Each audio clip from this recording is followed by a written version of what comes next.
Ayyee guys, akkam jirtu nagaa keessanii isiniin jecha arras viidiyoo haaraatiin walitti deebinee jirra jechuudha.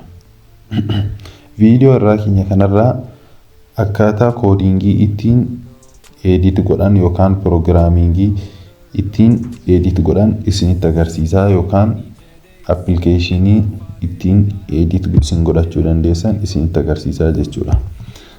Dursa chaanala kana yoo haaraa taatan subscribe gochuun viidiyoo immoo yoo isiniif tole like gochuu hin irraanfatinaa isiniin jecha gara viidiyoo keenyaatti amalu. Dursa irratti koodingii maal akka ta'e beekuu qabna. Koodingii jechuun koodingii gosa baay'eetu jira. Ethical hacking koodii leen jira, javascript koodii jira, HTML koodii jira. Koodiin kan waan baay'ee waan ta'eef isaan keessaa kan websaayitii fi kan javascript akkaataa isin ittiin bilbila keessan fayyadamuudhaan akkaataa isin ittiin dalagdan isinitti agarsiisu.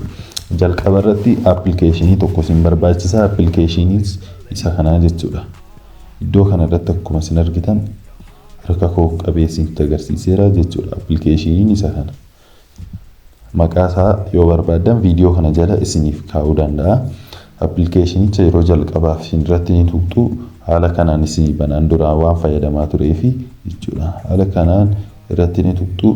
Sana booda iddoo sadiin kana tuquudhaan masmaraan sadiin san tuquun bakka kana tuquudhaan irratti maqaa keessan liinkii keessan waan barbaadan irratti guutachuudhaan websaayitii yookaan javascript ittiin dalagachuu dandeessu jechuudha. Inni lammaffaa immoo akkuma isin argitan jala irratti kan argamu kana jechuudha. Appilikeeshinii kana jechuudha. Inni lammaffaa inni kun ammoo websaayitii qofaaf isin fayyada. Websaayitii qulqullina olaanaa qabu isiniif dalagaa jechuudha. Sirriitti isa kana ammoo fayyadamuu fi beekumsa gahaa qabaachuu qabdu isinis. Hin argitanii appilikeeshinii kana fayyadamuuf dandeettii gahaa isin barbaachisaa jechuudha. Isas yeroo jalqabaaf keessa seentan haala kanaan isinii banaa jechuudha. Akkuma isin argitan an duraan fayyadamaa ture xiqqoo haala amma isin argitan kanaan isinii banaa. Terminaaliin jira, piroojektiriin jira. Nuti maal goona seeta yeroo jalqabaatii fi masmara sadiin sarara sadiin san ni tuqna. Sana booda new mallattoo jedhu san tuqna.